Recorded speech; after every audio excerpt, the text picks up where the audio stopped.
Anumang pagsubok sa buhay mas gumagaan kapag magkakasama ang pamilya. Yan ang pinatunayan ng Luzon family mula Marikina. Napagdesisyonan ni Mommy Lynn na ipaahit na ang kanyang buhok. Unti-unti na kasi itong nalalagas dahil sa kanyang treatment para sa stage 4 colon cancer. Ang dalawa niyang anak, hindi lang siya sinamahan sa salon. Dinamayan din siya sa malaking hamon. Kumuha ang anak niyang si Arel ng razor at kinalbo ang kanyang ulo. Nakisali na rin ang kapatid niyang babae na si Kat. Naantig naman ang maraming netizens. Halos 7 million na ang views ng video. Kasama na rin sa journey ng pamilyang shaved hair laban sa cancer ang mahigit 600,000 netizens na pumuso rito. Kung sino po man yung merong may sakit, huwag niyo pong itago.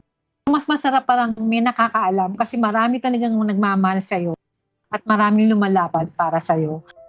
Bigyan din po natin ng time, ng way, yung mga mahal natin sa buhay na ipadama sa atin kung gaano nila tayo kamahal.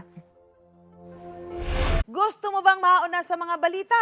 Mag-subscribe na sa GMA Integrated News sa YouTube at tumutok sa unang balita.